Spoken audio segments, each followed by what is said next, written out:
Welcome, everyone, to another episode of Between Two Brokers. Today, we have a wonderful guest, Melissa Barker with Women Entrepreneurs, Inc., which we are going to refer to as We, Inc. for simplicity. Thank you so much for joining us. Thanks for having me. This is fun already. Well, we'll see. So I would like for you to start and kind of give us a little bit of background about your business, what you do, and how you started it. Sure. So I'm obsessed with women in entrepreneurship. That is my passion. So I'm an entrepreneur myself. I started a couple of companies about 7 years ago after almost losing my soul in corporate. So I actually have two companies, Women Entrepreneurs, Inc., which, as you said, we call We, Inc. because no one can say, much less spell the word entrepreneur. And I also have a content company called The Show and Tell Co. So those are my two babies.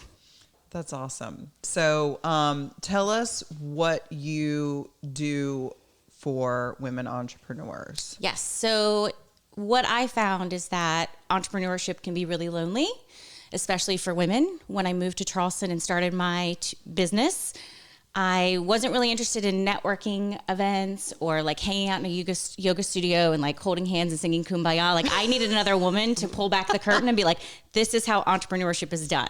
This is how you run a business. And so we started with 25 women who kind of felt the same way. Now, 5 years later, we have an international membership. But really, in short, we connect women to other women entrepreneurs because we can be kind of hard to find sometimes. And then we help them become more visible. The world can't buy from you if they don't know who you are. So we connect them to grants, awards, press, speaking, and partnerships so that they can get more visible and more people can buy from them. And you have an acronym for that, right? I do. This is this a big thing, when you join We Inc. and everything that you promote? I put an acronym to everything. I'm a marketer. That's just how my brain works. Same. So it's GAPS with two P's. So GAPPS, grants, awards, press, partnerships, and speaking. So you can get visible in a lot of ways, right? You can post what you had for breakfast on Instagram, but that's not the same, right? That's not going to give you the same credibility as if you have an award behind your name or you were featured in Forbes, right? Or you won a grant. Now you've got some free cash for your business. So I like to focus on those five because I think when it comes to building your business and becoming an authority and getting people to want to buy from you, those are the things that people look at and say, yeah, she's worth paying attention to. Mm-hmm. Yeah, I mean, I think in what people think they're doing is marketing is post. So right, you're talking about they see the breakfast or whatever, or they see a picture of a bird or whatever that you're putting on Instagram, and you think that you're reaching people. But when I asked you, we had a conversation earlier this week about marketing and everything, and you said you call it marketing, I call it visibility, and it sucks because, I like to lead by example, which is the whole entire reason we have this podcast. Yeah. It's the whole entire reason we have a video for this podcast, because how can I go in front of my team and say, you guys need to be on video. People want to get to know who you are. They need to see your face. They need to listen to you talk. And then that's how you build trust, which is what we need in order for people to buy from us or use us for services. And so I want you to talk a little bit more about visibility. I mean, I think inherently women, I will tell you, I feel 90% of the conversations I have, maybe more, women tell me, I love to be in the background. And I cannot tell you, this may surprise everybody, but I said that. I still say it. Yeah. Visibility, Yeah. So I think y'all do a really great job of it, though. I always kind of stop in my newsfeed when I see you and the women on your team. But yeah, I hear that all the time, too. It's we think if we just put our head down and do great work and serve others, that someone is going to reward us. But that's not really how it works. The women that get rewarded are the ones that are willing to be visible, but not just in, you said, hey, I'm at brunch, drinking mimosas. No one cares. That doesn't give you any authority. Right. Or look how cute my kids are. Do that, fine. But if you are looking to become visible in the way that matters, in the way that builds trust and wants people to list their multi-million-dollar house with you, there's a way that you should present yourself on social media or on any platform. So that's a lot of the work that I do with women when I work with them one-on-one is what's your visible? like it's as personal as like your personal style. Like when I wear heels, I look and feel ridiculous, right? So like they're just not on the table for me. Like wedges and boots, cool. Like I found my personal style. Same with visibility. Like you got to look across all the different ways you can become visible and be like, what works for me? Like what feels authentic and good for me? And then you leverage those and say, F the rest, right? Like if dancing on TikTok's not your thing, like don't think another thing about it. Like take it off the table. Right. Mine is making fun of my husband. Yeah. Tell me more about that. Just how messy he is. And Yeah. I love to pick on him. And he's not on Instagram, so I can do it without him knowing. Oh, so he doesn't even see it. Well, then I show it to him later after, a lot of people have commented and Right. made fun of him too. Well, and that's so cool because it helps to get, like, it helps. So Erin's sense of humor is my favorite thing about her. It's not her looks. And, and it's funny because like with my boyfriend, I will always tell stories about her and getting to know her and stuff, but I'll actually show him posts from her Instagram to kind of convey the message, because Right. that's how you get to know who she is. It's totally authentic. Like, and by the way, her husband has like an unbelievable sense of humor too. So I'm so glad that you can get away with everything. Yeah. But But I hardly post anything real estate related, just Yeah. because it's like, I know when I follow another agent, it's because I like that person. And when all I see is real estate stuff, I'm like, why am I following you? Right. You could be anybody, Jane Doe, and it doesn't matter because you're not telling me anything about you, and I'll mute them or unfollow them just because it's not interesting to me. Yeah. And, I mean, that's what I tell the people on my team is find something compelling. How are you going to add value? What is it that you're going to say that is different from, they have 5 best friends that are real estate agents. Why are they going to pick you? Yeah. And in Erin's case, it might just be like they have a great sense of humor and they want somebody that has it's not something that we see all the time, because a lot of times with real estate professionals, we see like this whole like buttoned up. Here are your market insights. Exactly. Right. And it's just like a snooze fest. It's So I phony. always tell people to stand out in whatever way possible. And I think everybody in our team does a really good job of that, but it's hard. It is hard.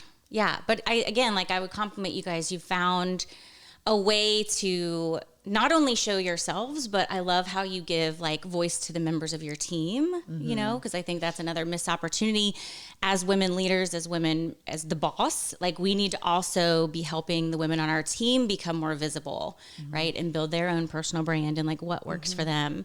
I posted this on LinkedIn the other day and it got a bunch of like reactions. So I'll say it here. It's like the thing that you're ultimately like trying to figure out when you post on social media is like, what makes you cool, right? Like if you know what makes you cool, like if it's cool for you to like make fun of your husband and that's a funny inside joke and people can join in, like that's your cool, like run with that. If you're the person that likes to learn the dance tutorials and do that, like do that, but like stay in what makes you feel like you're being 100% you. Which doesn't mean you get to stay in your comfort zone. You do have to push it. Like this for me is like a little bit out of my comfort zone, but it does mean that like just don't go off in a lane because someone told you have to do something in your business. Right. Well, and this brings up another good point. So I don't look at you. I mean, you're gorgeous. Oh, thank you. You have the perfect personality to be on camera, to be doing interviews. You have a great tone of voice. I mean, you have everything, yet you hate doing this. And that, again, every single time that I meet with a woman, it doesn't matter what she looks like. She can be very, very confident. And it's funny because Oprah, my Jesus, no offense to anybody. No offense to Jesus. No offense to Jesus. He should be complimented. He's cool. Anyway, but she always tells this story about Beyonce going on stage and afterwards going backstage to see her and saying, "Did I do okay?" And she's like, "Oh my God." Yeah, you did great. I mean, she's the queen. Yeah. And so I think that's what we have to remember as women, is it's just like all of us, and probably not, it's probably the same for men. Like we're all kind of second guessing ourselves unless we're egomaniacs or narcissists, right? And everything is uncomfortable. Like when we first did this, we had to have cocktails first. Now it's we can do it in the morning. Yeah. And Erin's very sick, and she could do it. But that, and it brings up another point, which is I had one of my male mentors who's in his 60s, very, very successful, call me up and say, you need to change your profile and I need to know about all of your success. I know you're one of the top agents in town. I need you to tell me that in your bio. I need you to tell me about everything that you've sold. And he said, Stacy, especially men, and I don't know about women, but especially men are going to choose you because you're successful, and you need to tell me that explicitly because I'm going through all these different websites and everything. And I cringed. I was like, I do not like to brag about myself. Sure. And I feel like most women don't, but can you like talk about that? Maybe if you know anything about why as women, we, you know, it's like we're hiding behind all of this. Sure. But I'll talk about that, but I also have to share a Beyonce quote. So Beyonce was also asked, like, are you excited about being like the number one like pop star in the world? And she was like, I have no interest in being the number one pop star. I want to be a legend. Whoa. Like, that's confidence. Like I love that quote. Okay. So I talk to women about this all the time. I think it goes back to this idea, and I don't know where it came from, but I think because we wear so many hats and we're good at so many things and we're like the ultimate multitaskers, we tend to just expect that good work gets rewarded. Like as long as I serve others with everything I've got, like the money will come, the fame will come, the accolades will come. But what we know is like we're living in a really crowded space right now that like anybody with an iPhone can be a podcast host, right? And can have a platform. So that's not good enough anymore. Like and the other thing people don't realize is that like when we were featured in Forbes, Forbes did not call me. I pitched for that, you know, like I decided I wanted to be featured in Forbes. So I went after that publication. Most awards, no one is like, hey, Erin, like we just want to give you this award because we think you're amazing. No, like you apply, right? Sometimes you got to get people to vote for you. It's a very humbling process. Pay for them. Sometimes you have to pay for it, right? So like you're much more rewarded if you go after these things that you know makes you more credible in men's eyes or whoever your target audience is for that. So I think for women, like it's, you know, you got to just go out there and get it. Like for grants is another opportunity. Like there are more grants out there for women-owned businesses. It is not just for nonprofits anymore. Women are just leaving money on the table. Like just leaving money on the table because they don't want to go after and pitch for the grant, but they're there. So how do you, okay, so let's say I'm a member of We Inc. Yep. Okay. And when we were talking earlier, you said that most of the people or half of the people that come to you are like 1 to 3 years in the business. They're doing their own marketing, their own bookkeeping, and they're like, whoa, I can't do this all myself. But so I come to you now, do you have like a database of grants that you are trying to like connect them with, or how does that work? Yes. So we really are kind of that bridge between, okay, I've been doing it. I'm doing everything myself. I've got a little bit of success, but I know I can't make the big leap without like pulling in either some other women or some other professionals. So we kind of sit there like ready for you when you get to that place in your business. Once you join our group, one of the first things that we do is we introduce you to what we call the hot list. The hot list is my acronym, my GAPS acronym. And each month we go out and we find like, what are the award opportunities open right now? Where are the call for speakers open right now? What are the grants available to you right now? So it's like a vetted list. All you have to do is log in to your member dashboard, click on it, spend an hour a month and pitch yourself across these 5 areas. And then, you know, we make it easy. Right. But you have to do the work, right? Like we're like a gym, you know what I mean? Like you can buy the membership, but if you don't show up and hit the treadmill, like, you know, can't get a 6-pack. So we're the same way. Like we bring you all the resources to get visible, but we are a community of like go-getters. Well, and that's the other thing is that I hear a lot of people say that they want, you know, the business that like somebody has or the success that somebody has. There is a shit ton and years and years and years of hard, scrappy work behind that. And I think that that's something that nobody can deny. There is no such thing as, you know, you hit the jackpot. There isn't. I don't care what anybody says. I agree with you. I also didn't know we were allowed to cuss, so I'm glad that we got that out of the way. Clearly not a listener. Yeah. It's okay. We'll forgive her. Okay. So also talk about some of the other resources that are available when women log in. Like, is it more individualized, or are there like webinars, or like just kind of talk about what else is Sure. So this year we're doing something a little bit different because I am over the virtual webinar thing. Mm-hmm. So we invite women experts to come on what we call We Inc. Live. It's very similar to this, except our members are the live audience instead of this awesome production crew. And we get down to the nitty gritty. So it's not like high level, like, hey, tell me your story, because that takes a lot on the audience to like try to infer how that makes sense for their business. I love that content, but for us, like the one we have coming up is how to build a automated sales email funnel. Super tactical. Yes, you can Google it and try to like struggle your way through, but instead we're bringing on a conversion copywriter who does these in her sleep. And when every member leaves, they're going to have like the first draft of their like 10-part automated email sales funnel, which is one of those like gotta have marketing tools. So that's the events that we do. And again, it's like you show up, you do the work, you walk away with something you can implement in your business the very next day. So it's no fluff.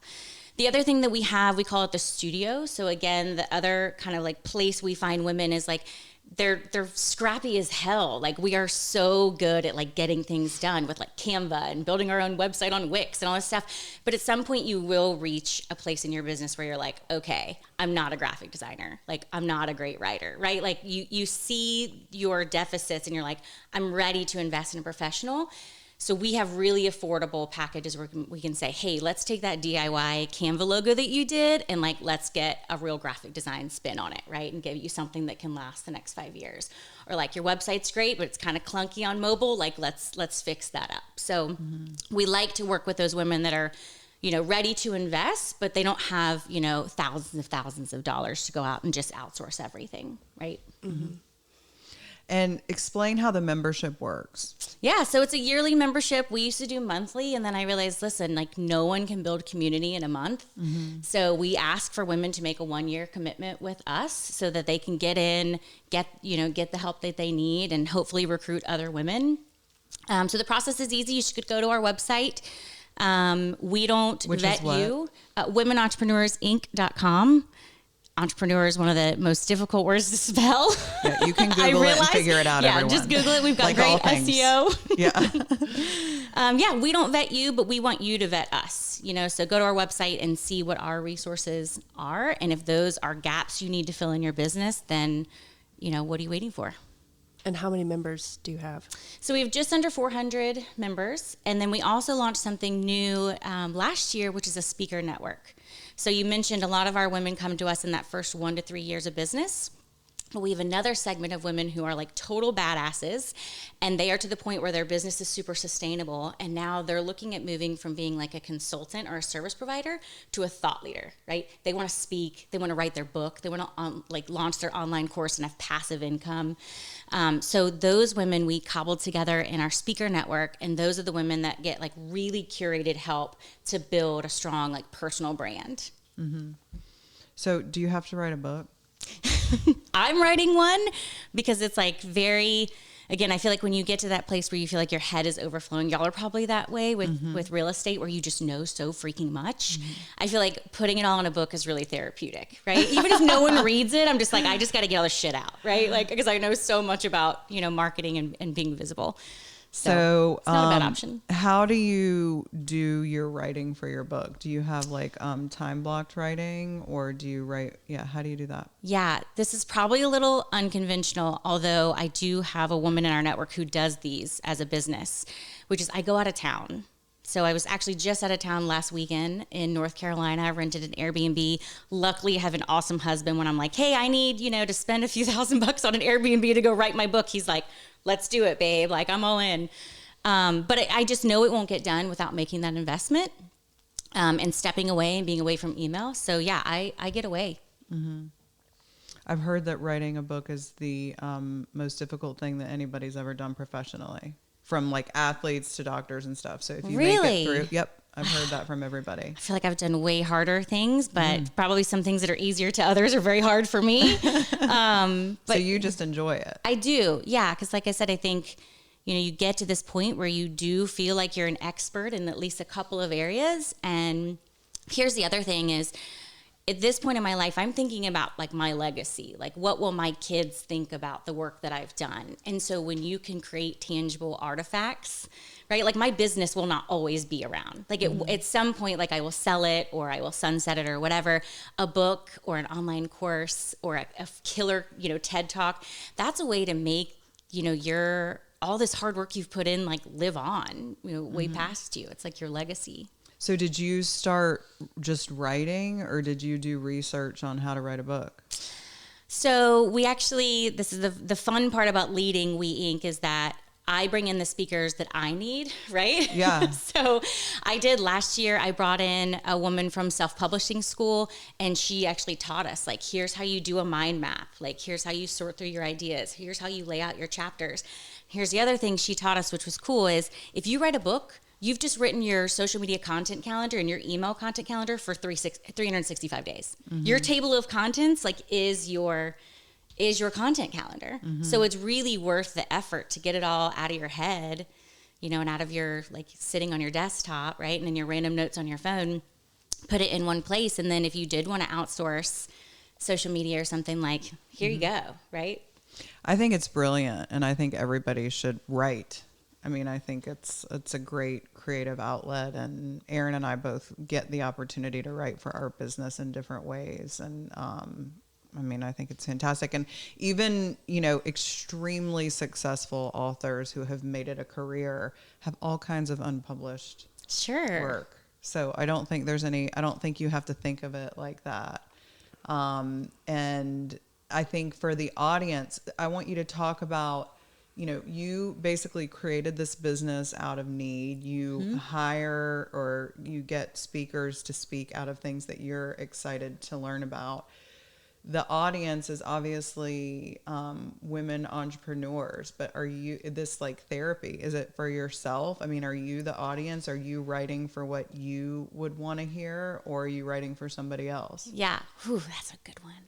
I think I'm writing what I wish I would have read when I first started my business. Totally. Right? There were a couple of books that changed my life as an early entrepreneur. The E-Myth is one of them. Yep. And if I can, like you said it best, like there is no silver bullet. There is no like getting around the hustle that comes. But if I can help a woman, like if I can spare her of some of the pains that I went through when I first launched my business, like that's worth the time for me to step away and write this book. So it is very much the book I wish I would have read. And also, here's the other thing. I have women that I really want to work with and really want to work with me, but we can't make the numbers work.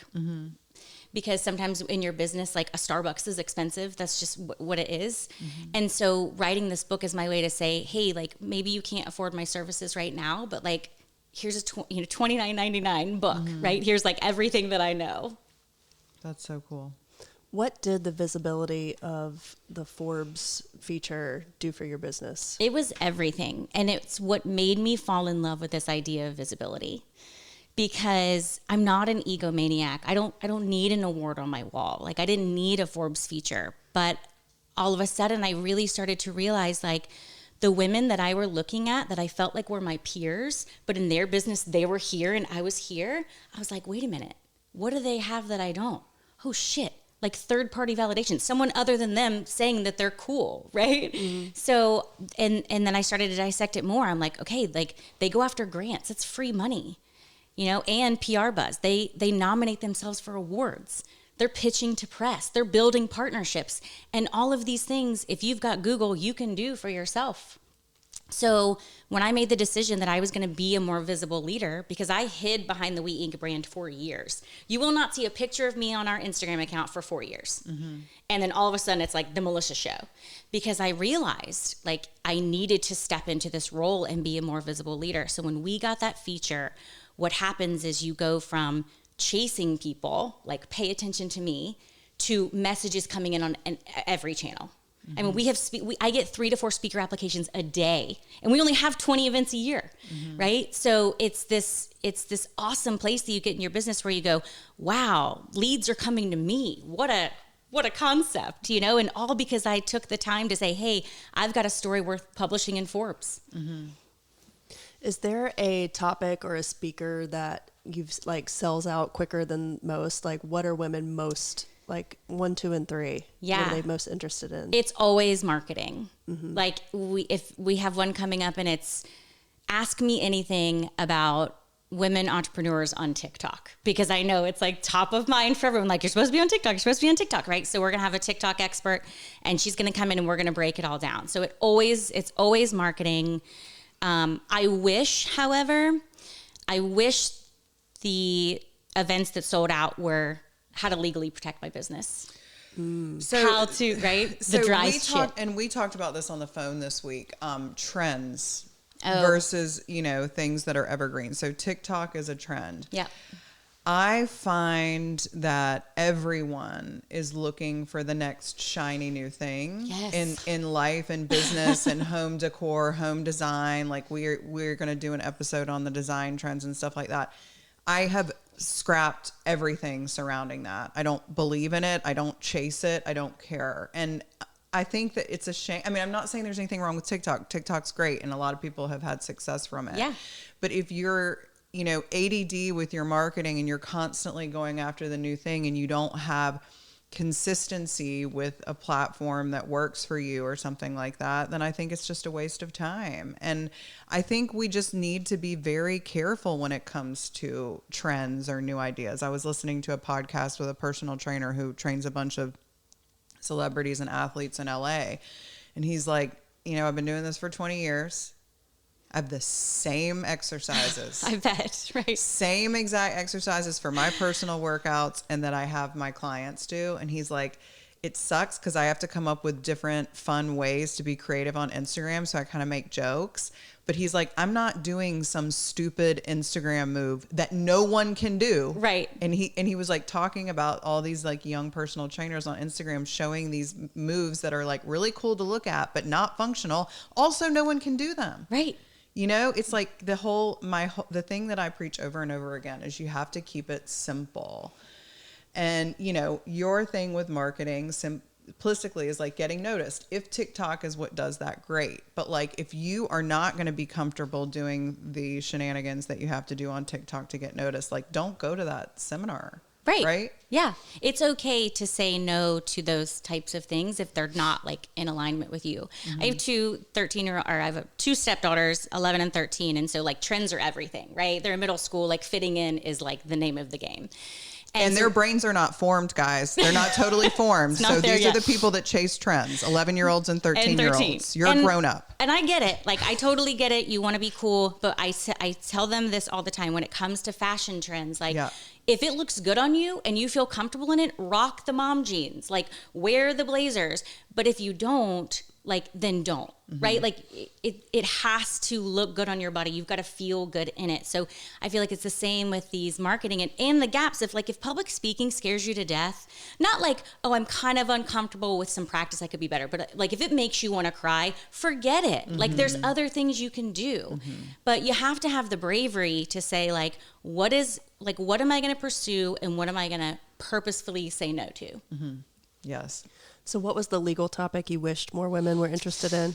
So legal and finance, I can't sell seats to those. We've had them and no one shows up because it's dry and it's boring. Also like healthcare, like that's a big one for entrepreneurs. Like these are dry topics, but I feel like in the world of everything being about marketing and social media, it's probably like the last thing you think of, right? Mm-hmm. But if you're at that place in your business where you're making money, you better be managing it.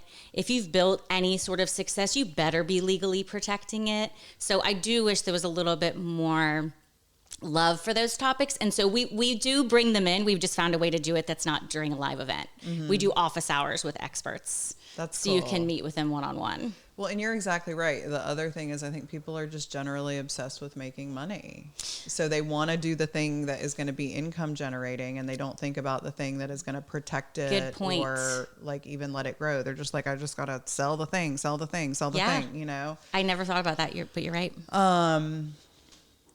Anything else?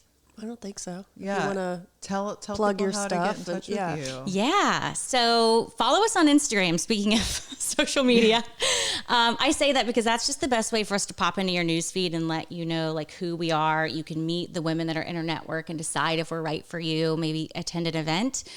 But entrepreneur membership, if you're a woman entrepreneur and you feel lonely or you feel like every event you go to, people are trying to sell you something and you just want other women to pull back the curtain and be like, this is how this business thing is done. We are for you. If you're a woman that has a very sustainable business and now you're looking to build your legacy and create something lasting like a book, join our speaker network so that we can coach you through that process.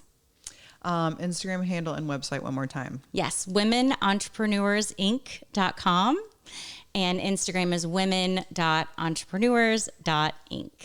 So if a man reaches out, Bye. okay, Not for you. just to Love be you. clear, I'm married to a man, Yeah. but we are for women, by women, unapologetically. love it, love it. Thank you for being here. Thanks for Thanks, joining ladies. us, Melissa. That was awesome. We appreciate your time. Thank you.